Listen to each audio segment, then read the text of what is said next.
여러분께서는 지금 시민의 행복을 디자인하는 방송 공감복지라디오 공감 로그인과 함께하고 계십니다.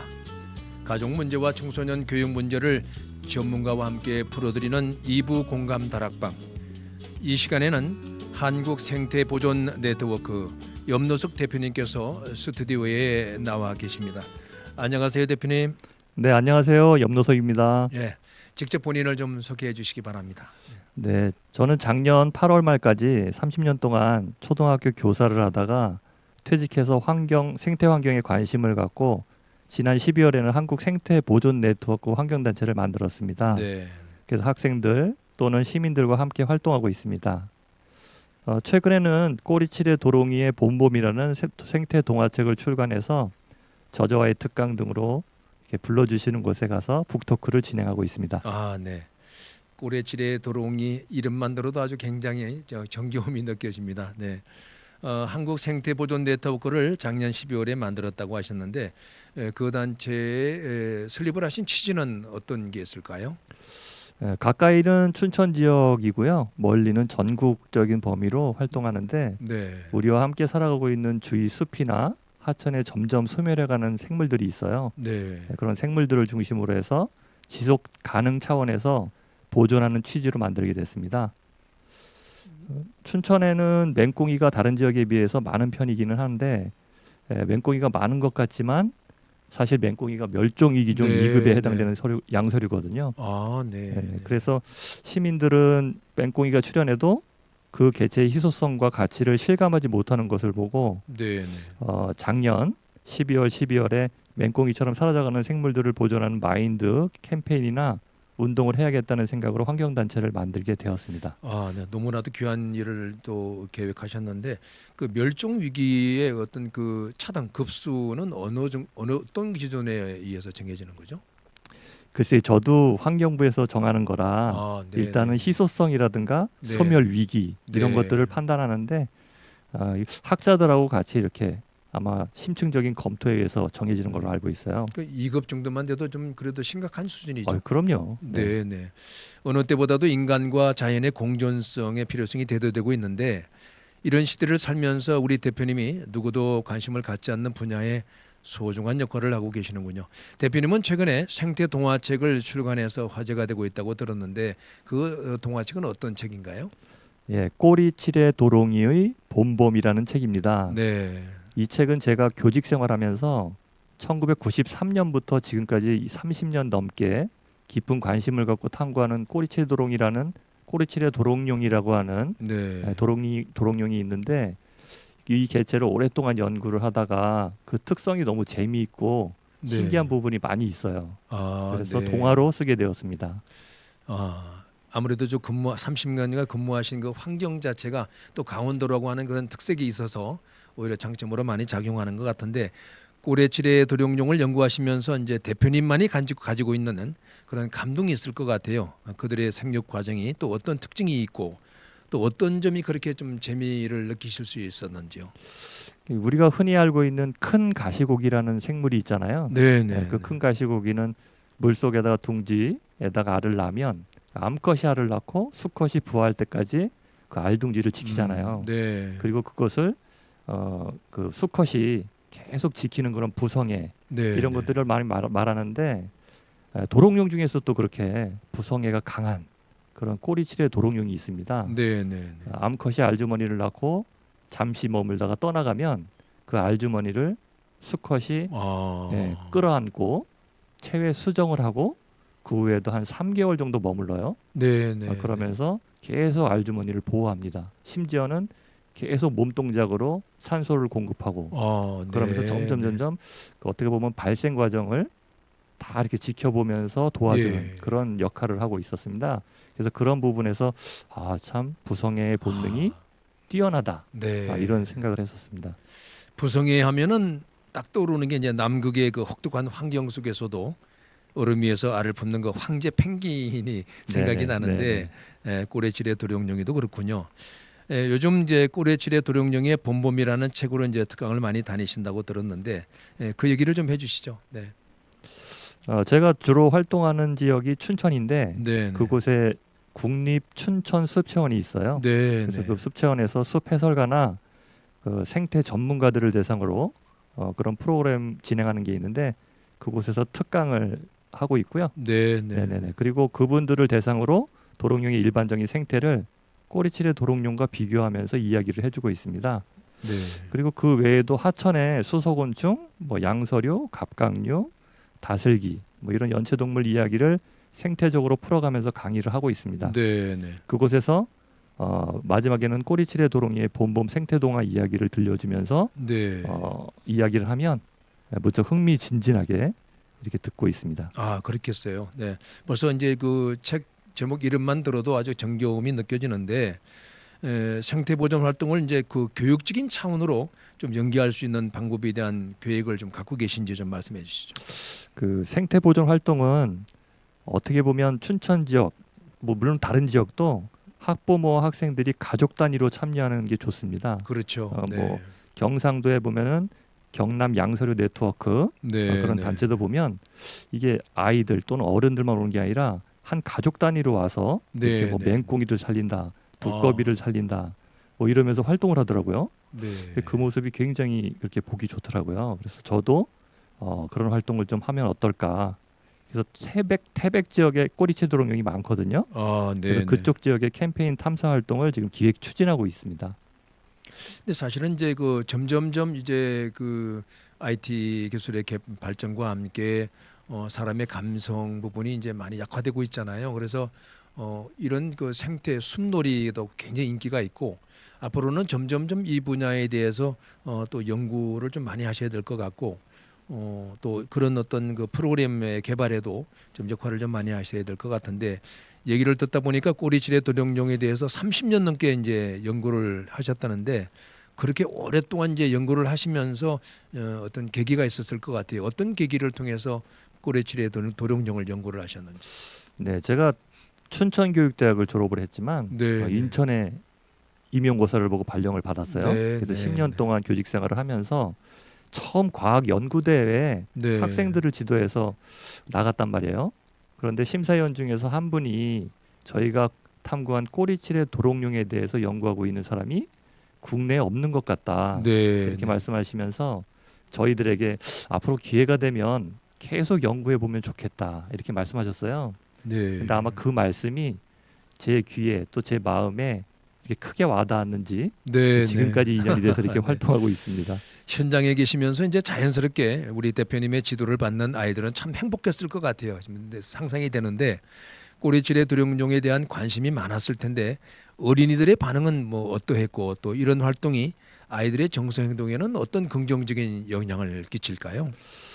그 저와 함께 탐구를 했던 학생들은 꼬리치레 도롱뇽은 물론이고 양서류 탐구 방법 네. 뭐 이런 방법까지도 알게 되고 연구 결과 발표를 통해서 성취감도 얻게 되고 또 과학적인 사고력도 신장되게 되더라고요. 네, 네. 그 이후에 뭐 뒤늦게 한 사실인데 카이스트에 가서 스승이나 안부 인사를 하는 그런 친구도 있었습니다. 네, 그때는 정말 교사로서 뿌듯한 그런 기분도 들었습니다. 그렇죠. 우리 교육자의 가장 그 보람이 있다면은 그 제자들이 나를 통해서 간접 경험한 것들이 이후에 어떤 그런 아이들이 진로가 됐을 때, 아이 그러면 얼마나 뿌듯하시겠어요. 꼬리치레 도롱뇽에 대한 연구를 하시다 보면 그 이 연구가 일반적이고 사실은 보편적인 연구는 아니잖아요, 그렇죠? 네네. 그러니까 잘못된 정보나 지식이 전달될 수 있는 부분도 있는데 우리 이제 대표님께서는 그 학술도감 내용이 이제 변경되는데 많은 역할을 했다고 들었습니다. 어떤 내용일까요?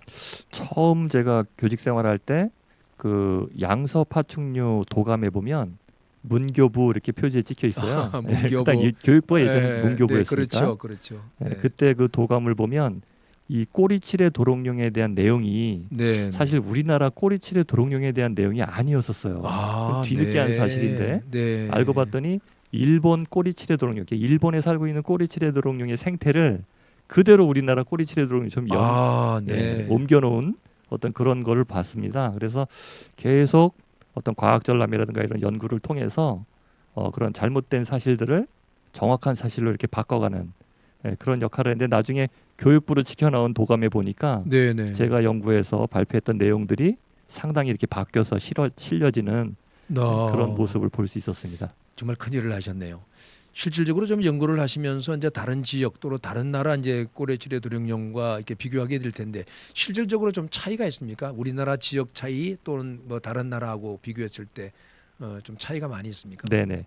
이제 꼬리치레 도롱뇽이라고 하는 그 속은 네. 러시아, 중국, 우리나라, 일본 이렇게 살아가고 있는데 네, 유난히도 우리 한국 꼬리치레 도롱뇽이 모르겠어요. 주관적인 건지 몰라도 디자인이 가장 예쁩니다. 색상도 또렷하고. 그런데 반해서 이제 일본 꼬리치레 도롱뇽 같은 경우는 좀 색깔이 짙고 칙칙하다고 그럴까요? 약간 그런 특징이 있고 그래서 그 모양도 그렇고 색상도 그렇고 그래서 저희 나라 그 한국 꼬리치레 도롱뇽에 대한 그 인기가 좀 다른 나라의 도롱뇽보다는 좀 인기가 많습니다. 네.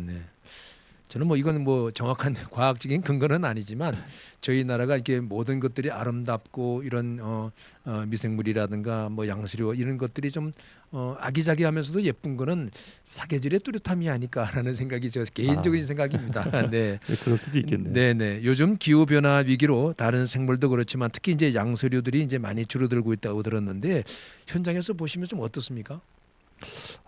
지금 작년에 2024년에 한국 꼬리치레 도롱뇽이 기후변화 지표종으로 지정이 됐어요. 그런 모습으로 봤을 때 뭐 누구나 다 같은 말씀을 하시는데 최근 동향에 의하면 전국적으로 뭐 도시개발이라든가 기후변화에 의해서 그 수가 급격히 감소하고 있다. 이렇게 말씀하시더라고요. 더더군다나 농경 문화가 많이 사라지고 있잖아요. 그렇죠. 농촌의 둔벙이라든가 저수지 그렇죠. 뭐 이런 것들이 이제 다 메워지면서 그곳에서 늘 산란을 하던 두꺼비라든가 뭐 맹꽁이라든가 이런 개구리라든가 이런 것들의 수가 급격히 감소를 하고 있는 추세입니다.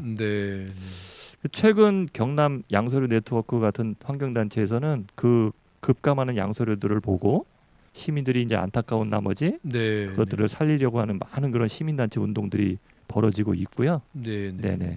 그리고 특히 꼬리치레 도롱뇽은 기후 변화에 매우 민감합니다.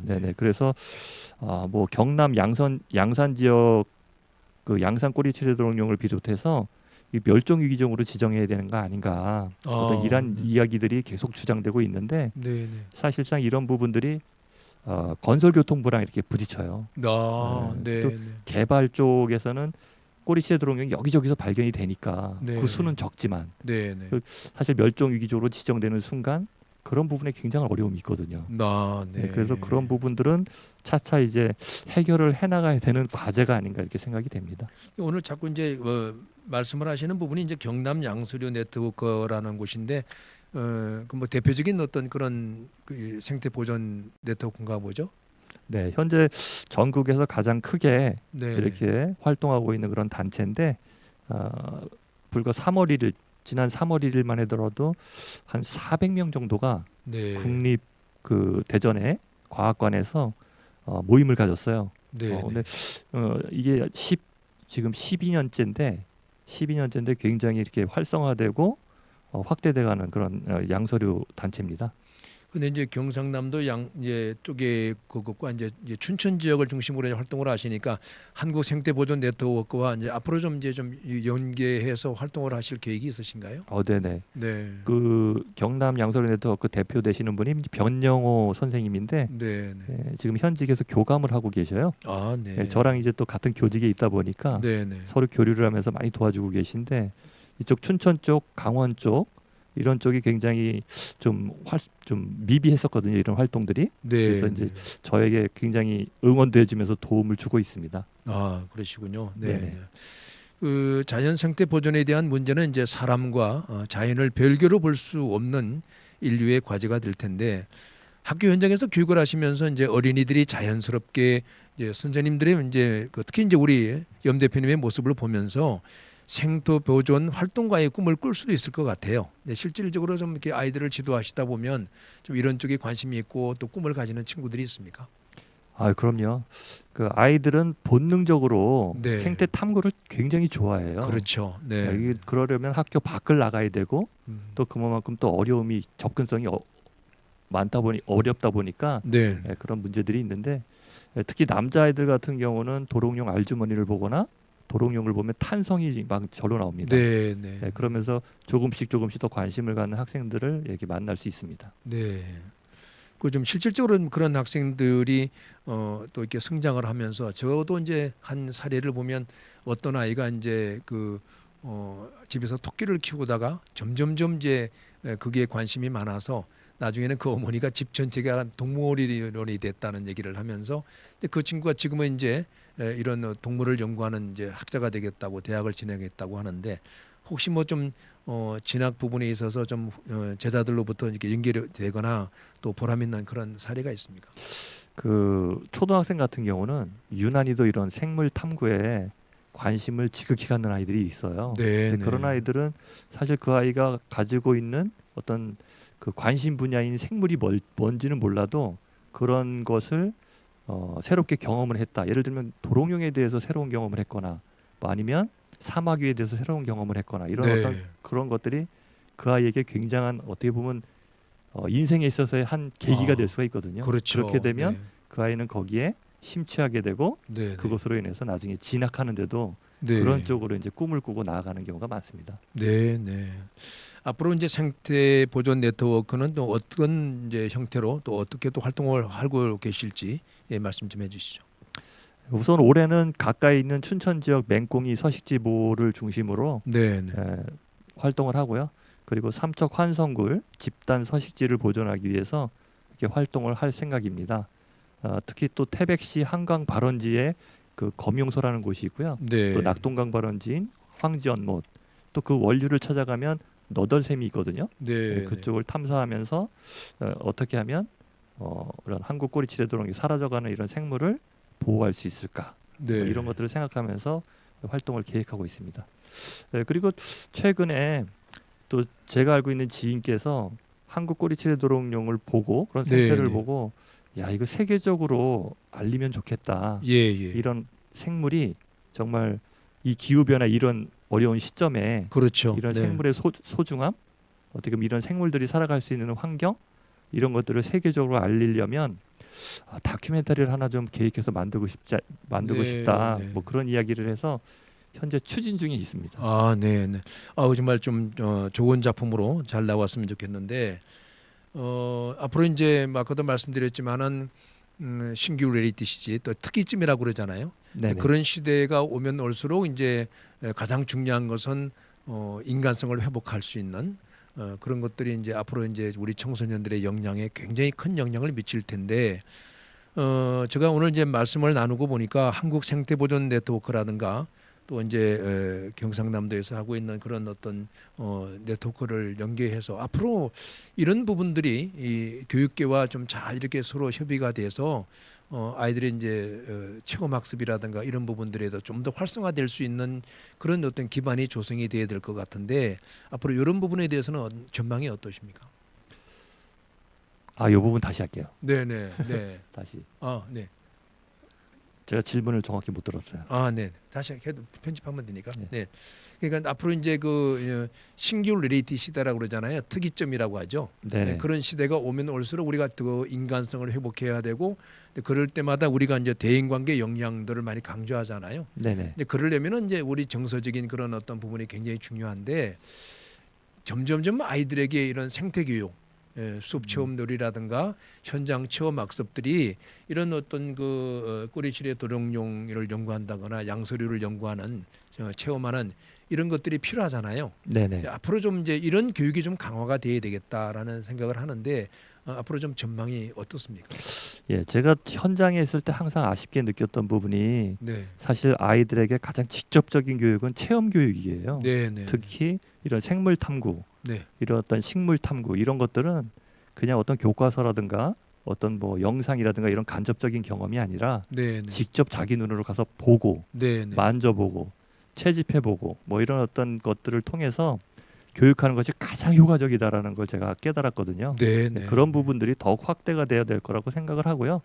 또 그런 생물을 보존하겠다, 또 살리겠다, 어떤 이런 마음들을 가진 아이들은 정서적으로 그렇죠. 이게 그 나쁠 수가 없습니다. 그렇죠. 그런 아이들은 네. 그만큼 거기에 사랑이 샘솟게 되고 네, 또 그런 아이들이 성장하게 되면 어른이 돼서도 네, 그런 어떤 기후 변화라든가 이런 생태 보존을 하려고 하는 그런 아름다운 마음들이 네. 그 자리에 자리 잡을 수밖에 없거든요. 그래서 이제 국가적으로도 그렇고 또 지역적으로도 그렇고 교육적으로도 그렇고 그런 어떤 아이들이 체험할 수 있는 네. 그런 직접적인 어떤 교육이 될 수 있는 그런 환경, 어떤 토대 이런 것들을 좀 마련했으면 좋겠다는 생각입니다. 네, 네.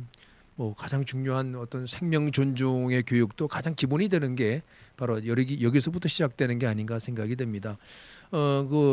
집필하신 그 동화책 꼬리칠의 도롱이의 봄봄 그 책은 어떻게 좀 내용이 어떻게 좀 전개가 돼 있고 어떤 내용을 담고 있고 구입할 수 있죠 도서관에 가면?